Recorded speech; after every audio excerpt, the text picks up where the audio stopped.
Connor, thank you for agreeing to participate in our series of 2022 co-production of CIBUK Facts for You video interviews about Brexit, independence, sovereignty, personal freedoms, and anything else you want to talk about.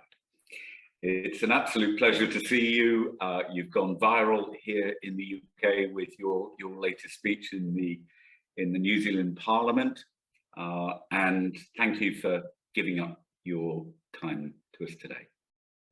Lee, it's a pleasure to join you and your audience from down here in the colonies.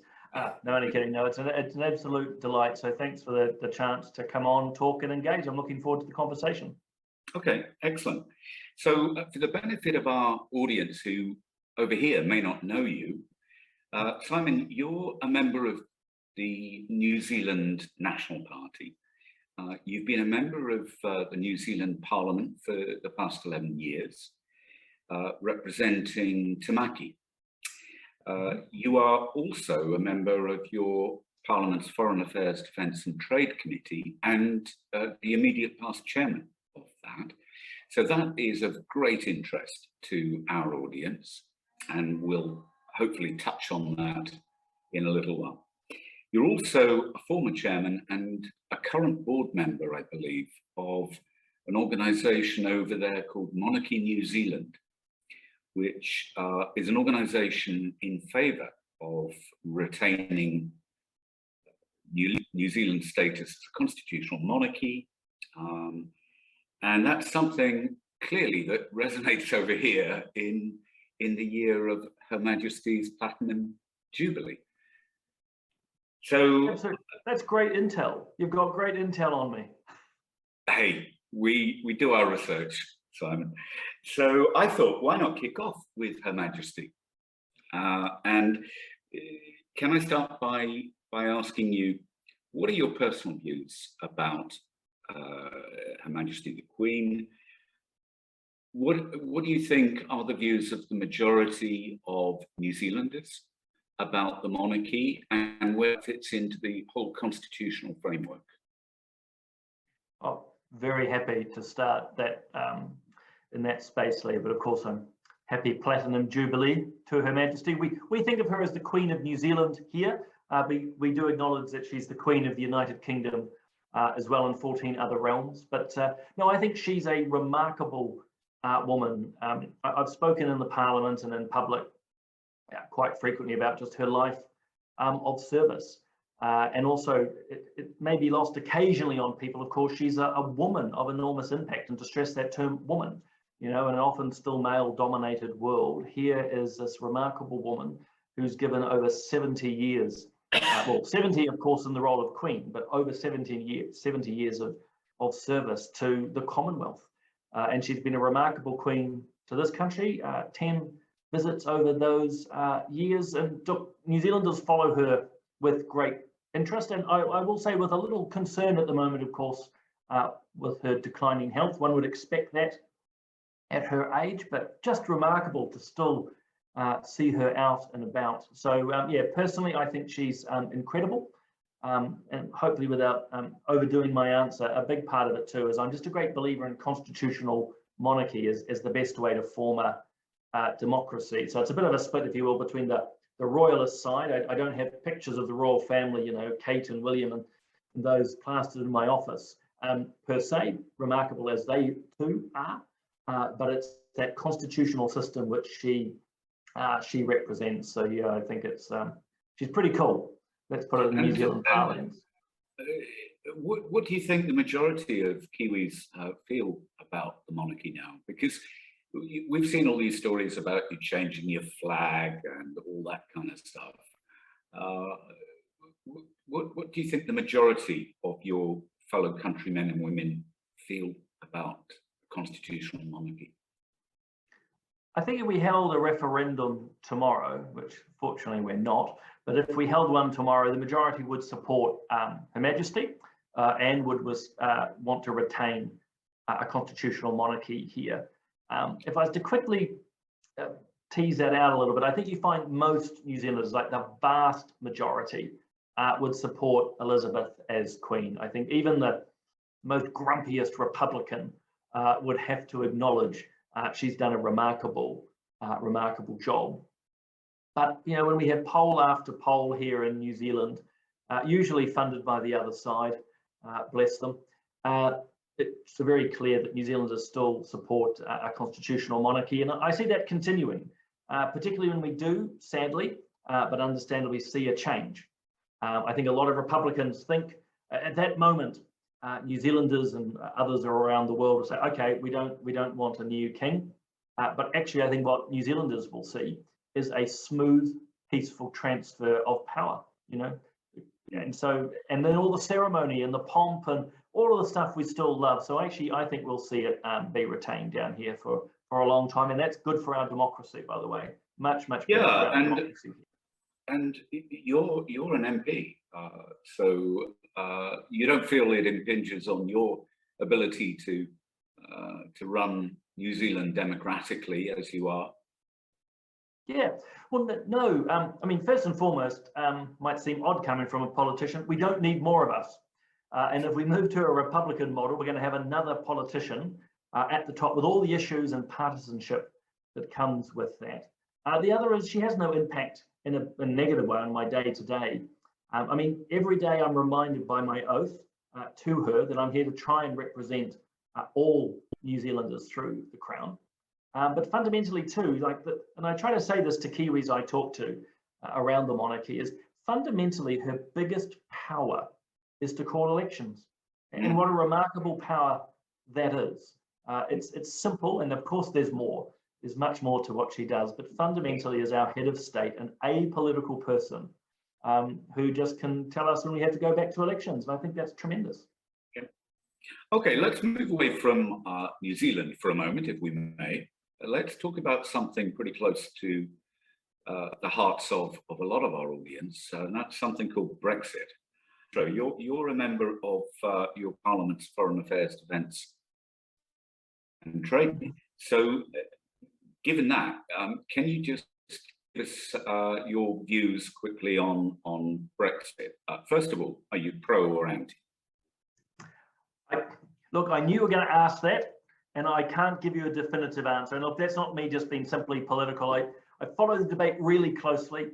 It was raging when I was the chair of Foreign Affairs. We had your High Commissioner and others in giving us excellent briefings, and obviously followed through particularly friends and contacts in the UK.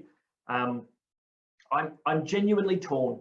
I'm genuinely torn. I can appreciate at one level the desire to have your sovereignty. Why should Brussels be telling you, how straight your bananas should be or not, or whatever, the suction power of your vacuum cleaners? I mean, it's, to a Kiwi, to me, that would be just frustrating. But there's another part of me as well, Lee, that goes, well, I can see cooperation is better than not, that actually working with a greater number of countries is a good thing. And New Zealand has got in the trade space, is pushing for more multilateral agreements. So I'm actually quite genuinely torn, and I suppose fundamentally then I've sort of, if you will, kept a step back, didn't get involved one way or another. But I suppose the outcome ultimately is that the country voted for it, and now we support it. In other words, how does New Zealand work with the UK post-Brexit? Okay.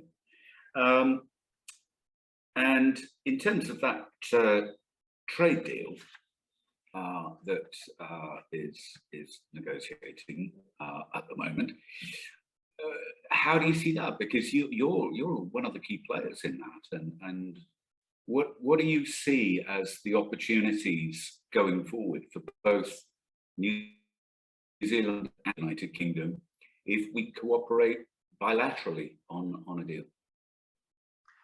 Well, it looks like the deal's pretty much done, which is great, and I'm thrilled. New Zealand's thrilled. There's been no resistance down here. In fact, I think in the next couple of days we introduce the domestic legislation we require to bring that about. So look, I think it's a fantastic first step.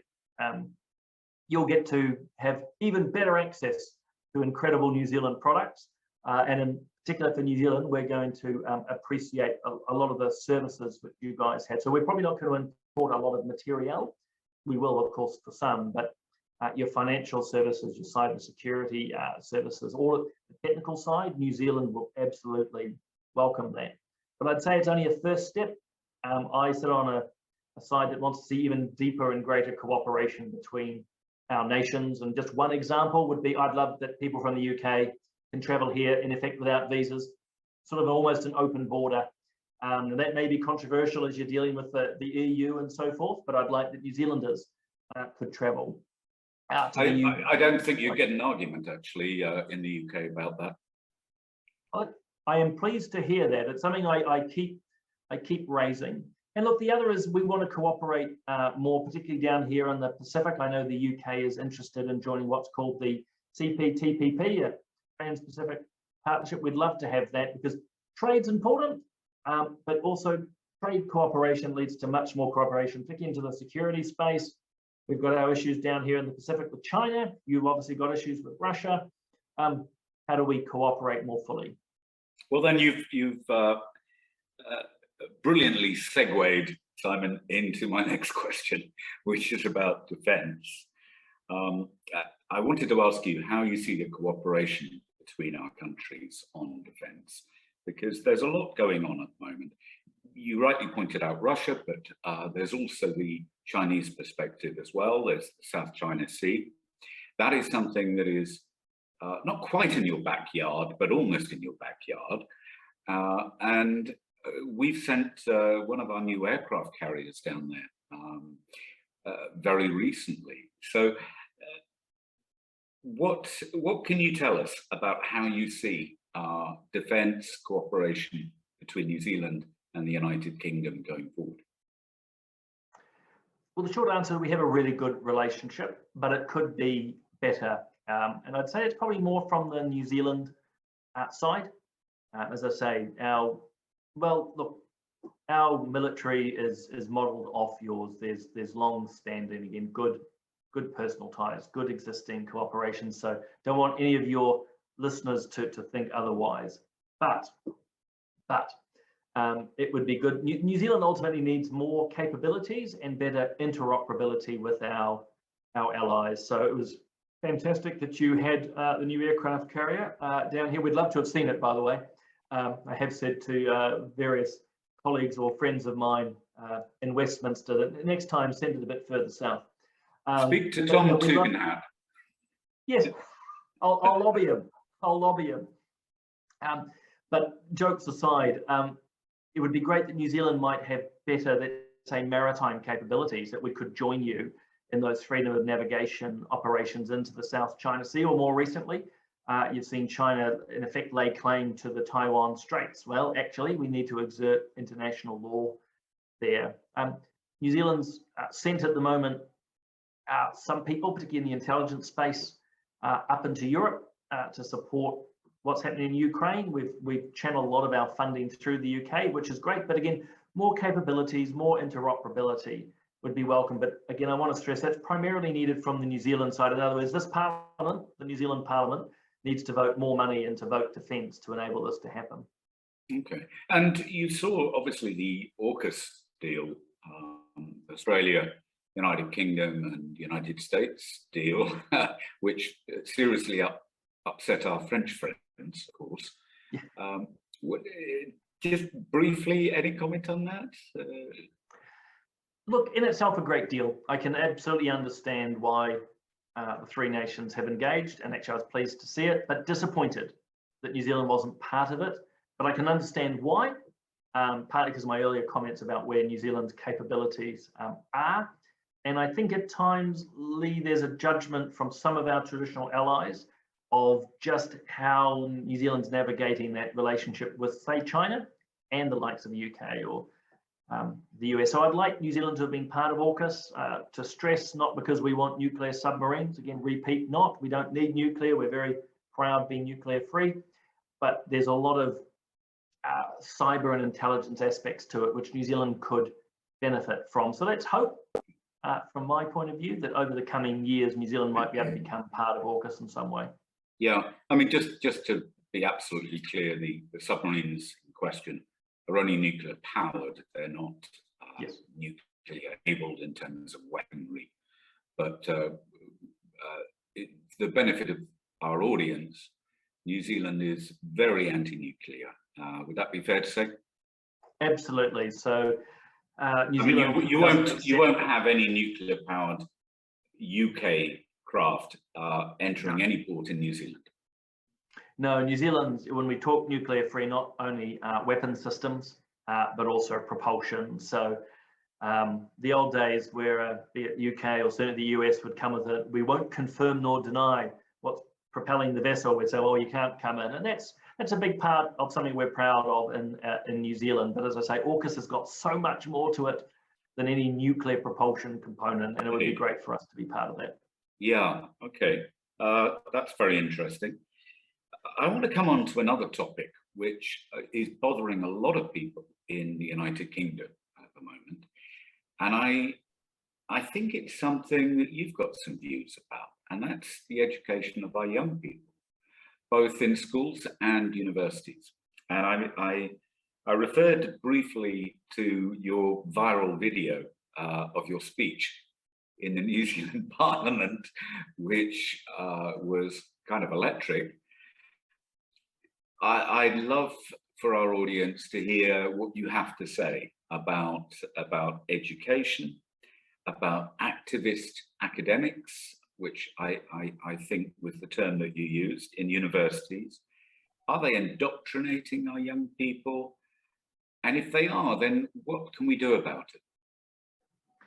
Yeah, look, I do have serious concerns about aspects of academia, in inverted commas, here in New Zealand. I mean, again, it probably goes without saying, but I better say it. You know, there are some amazing academics in New Zealand doing some amazing research. But in a lot of areas, they are just activists. They might have the title doctor or professor, but they're pushing only a point of view, their point of view. And even worse, they're not allowing alternatives to be discussed. And so once you move into the more controversial issues, so around sexuality or gender, critical race theory, any of these life issues, all the big ethical issues are becoming very fraught to be discussed on universities, or, you know, what by their nature should be areas of debate, dissent, challenge, argument. And so in recent weeks and months in New Zealand, like a women's rights groups, so they have a very clear sense of what a woman is versus those who have a more transgender view of things, for example, they were effectively banned from talking at the university. We have ongoing discussions, Lee, in this country about the relationship of the Crown, the New Zealand Crown, to the Indigenous people. Well, those who have, let's say, an alternative view are being again banned from speaking at universities. There was something only a few days ago, again, unfortunately, to use the transgender example, where it was explicit in the exam paper you were not to say anything against the topic. You could only write in support of it. And so these are only some quick examples, but it's a clear sign of activism and not actually allowing that free speech and thought.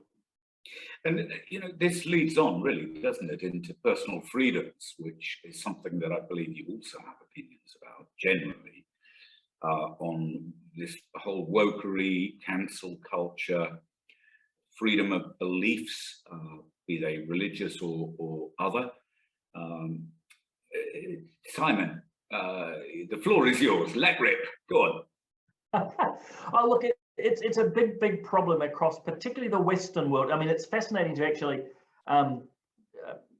compare it to the more francophone and other European traditions, actually, which are going in a very different direction. But the English-speaking Western world seems to have lost its head, and some of the most basic personal liberties are being tossed out the window, including freedom of speech, the ability to articulate what you believe.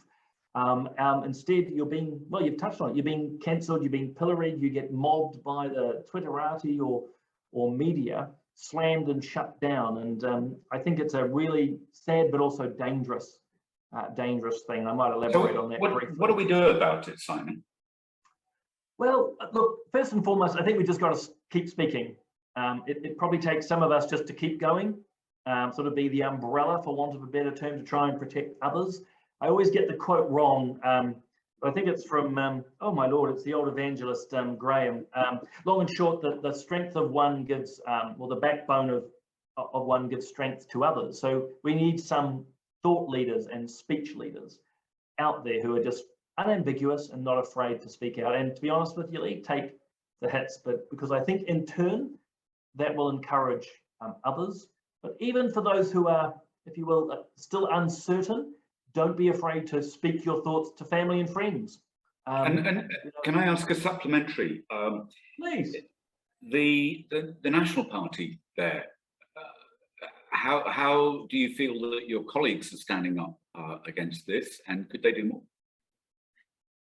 Oh, so the National Party is a traditional centre-right party, actually quite a broad church between sort of the traditional liberal to conservative, very much for free speech. So we've had some attempted legislation recently, which, excuse me, my party supported, which was to, in effect, enshrine free speech into universities. That was voted down.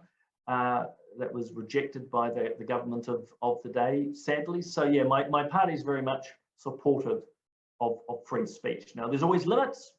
No one doesn't shout fire in a cinema, but the ability to speak, to say what you want, even if it's stupid, is okay. That's how democracies are founded. And I think it's why there's growing alarm in a lot of Western countries of the censorship that's in place, that you can only have a monological view on things and you go, gosh, that ain't democracy anymore. No, I think your views probably are going to resonate just as much in the United Kingdom as, and frankly in other parts of Europe, as they do in New Zealand. And you've certainly articulated them very strongly in a typical Kiwi way, which we appreciate. So again, you've nicely moved us on to my next topic, which is your Prime Minister, Jacinda Ardern. And we've kind of gazed on in some amazement on what's happened in New Zealand with what some people have described as the most authoritarian reaction to the COVID pandemic that there has been, almost more authoritarian than countries like China and North Korea. So I can't let you go without asking about your views on all of that, because you're now, I believe your borders are now open, is that right? Finally, after about 2 years? The borders are open, but and so please come and visit. We'd love to have people back, but you know, as we record, people still have to do a COVID test on arrival. We still have to wear masks on public transport, for example. We're still having to wear masks here in the New Zealand Parliament when I'm in the chamber. Maybe because we all look ugly, I don't know. But no, there's still restrictions in play. So, but I want to stress, welcome back to New Zealand. The borders are open. But look, put it this way: 2 years ago, I would not have wanted to be in the PM's shoes as she made the call to shut the country down. And like a lot of world leaders, trying to understand exactly what was happening and where things would go. So I'd say early on, most New Zealanders, myself included, accepted the various rules and even to a degree the limitations on our freedoms.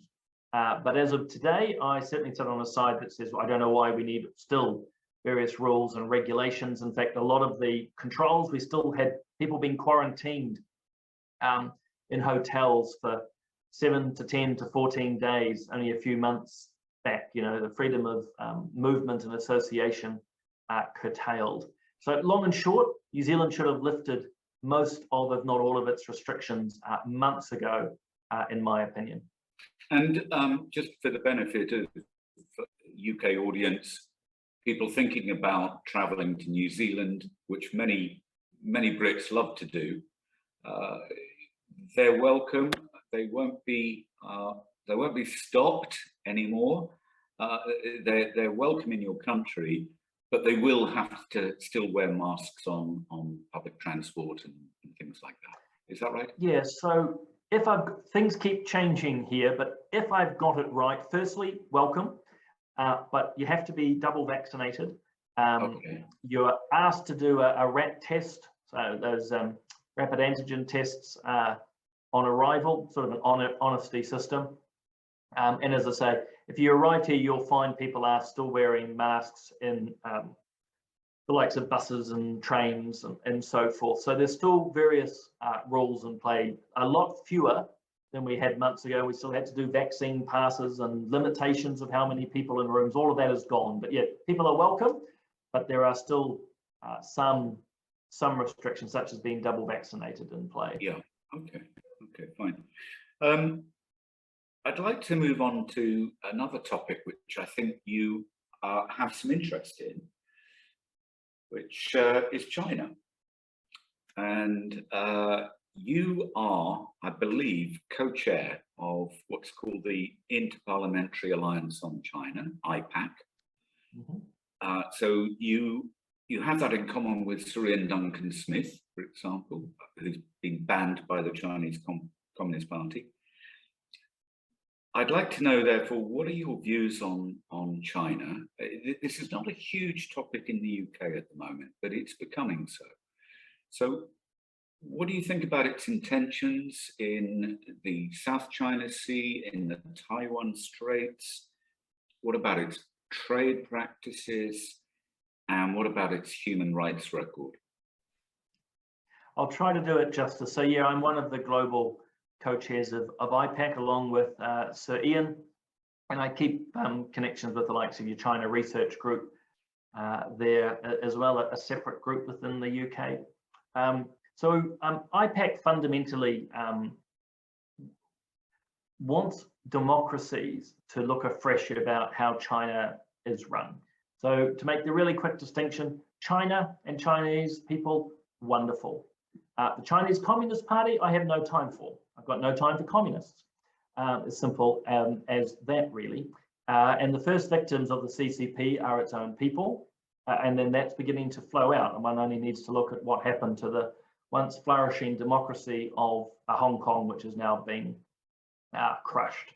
So, I mean, China ultimately wants to be able to dictate its own terms. I think it obviously has its view of its territorial expanse, which is why they continue to claim Taiwan and what's happened recently with the Taiwan Straits and into the South China Sea. But I would stress to your listeners, in my opinion, there is a limit to that. There's never been a history out of China to expand beyond what it believes is its territorial space. But what it does want, Lee, is to operate in the globe on its terms. And the global order that you and I here in New Zealand and the UK are used to is not advantageous to China. And so they are trying, as they, well, not so much infiltrate, but extend their influence in different countries, that those countries will vote with them in the likes of the UN, or more recent, the World Health Assembly and so forth. So they are very, very keen, very, very keen. And they often focus on the smaller countries, which is why they've been in the Pacific recently, in effect trying to buy off Pacific Island nations. So that's a concern to us, because ultimately we won't have free trade. If China gets its way, there won't be free trade. And then finally, you asked about human rights. Their record is appalling. And I personally believe we need to keep calling that out, as I say, crushing the democracy in Hong Kong, arresting such notable figures as Cardinal Zen, you know, good Lord. Right through, of course, to 1 million+ Muslim Uyghurs in concentration camps. I mean, it's just, excuse the parlance, bloody awful. And the world needs to keep calling it out. Okay, yeah. Do you think the world's doing enough at the moment on China? It's being discussed as we speak, of course, in Madrid at the summit, the NATO summit that is going on there. And I think, isn't one of your ministers actually attending for the first time ever the NATO summit in Madrid, along with Australia, South Korea, and 1 or 2 other countries? Yeah, in fact, actually, our Prime Minister, Jacinda Ardern, has gone up, which is, for us, the first time. So let's hope that is positive. Partisan politics aside, I hope, and I suspect she will, do New Zealand proud and add our voice in. So to your question, is the world doing enough? No. There's good things happening. Don't get me wrong. It's good that countries are talking about China, but more could be done and more cooperation could be done. So In other words, instead of having little countries, look, Lithuania is not little, but they're feeling quite the brunt of Chinese assertion at the moment. Australia's experienced it. Imagine what the world would look like if more countries reacted in unison to say, no, this is not acceptable. So that's what I'd like to see more of. Okay. And in fairness to the EU, they have come out in support of Lithuania, which is suffering under Chinese sanctions. But again, I think a lot of people would like to see a much stronger message going to President Xi, because a little bit like Russia, we're looking at two grand authoritarian empires that are run by effectively dictators. And so your point about the difference between the Chinese people and the Chinese Communist Party, I think applies equally to the people of Russia. Would you agree with that? Oh, look, absolutely. I mean, it's easy for us in an everyday conversation just to talk about Russia and China. As I said earlier, they're the first victims of a totalitarian leadership. Let's say Xi in China, Putin in Russia. So, people like myself, Sir Ian and others raise our voices through the likes of IPAC to try and bring about change in those countries as well. It's not just about their influence in, say, New Zealand, the UK, Canada, Australia. It's also about what's happening in those home countries where we see fundamental human rights being undermined. And if I might, that's why people like myself work with Bill Browder around Magnitsky legislation. New Zealand does not have those types of laws. New Zealand doesn't have modern slavery legislation. So I have a bill in the parliamentary ballot here. So the more of that in more countries, the better. Yeah. Have you been banned by China yet? No, I haven't. Shame on you. A number of your, I'm sure I'm close. So I've been sanctioned by Russia, but then the whole New Zealand Parliament has. But no, China hasn't sanctioned me yet. I think New Zealand remains still small fry, but I believe a number of my UK and American colleagues have been. Indeed, they have. Sir Ian Duncan-Smith is one good example. But your parliament's all been sanctioned by Putin's Russia, has it?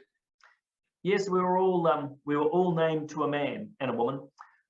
So yes, we've all been sanctioned, and I mean, I'm grinning at one level. You can wear them as a badge of honor, but I'm also realizing, well, you can also realize that sanctions can have a real bite. And I better be clear, I haven't felt it with the Russian ones, but sanctions in any way are not to be completely laughed off.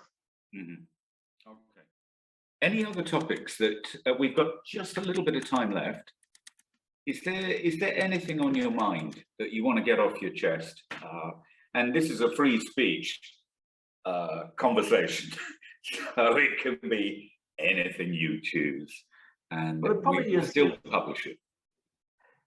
I think it is still in the free speech space, actually. It's just to encourage people, particularly our young ones, to speak your mind, to share your views. For me personally, I hold pretty strong views on a number of issues, but the thing I most enjoy is actually having a rational discussion with people from the other side with completely opposite views.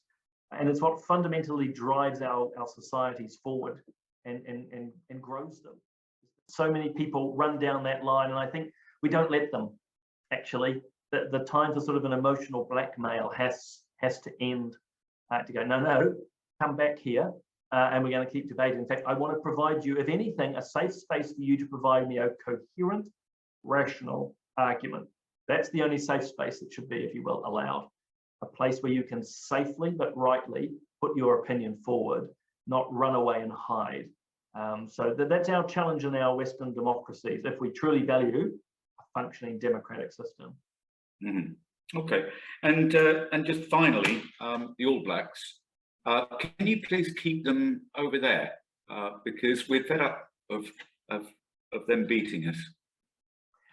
Well, we could try to arrange that as part of the deal. I mean, I think from time to time you'd have to keep your cricket team away from us in reverse. But yeah, we'll see what we can do. It's been a pleasure, and I want to thank you very much for your time. I I appreciate it enormously, and I'm sure our audience does too. Oh, it's been a pleasure to join you, Lee, and talk, and maybe to chat again. But yeah, farewell from the New Zealand Parliament.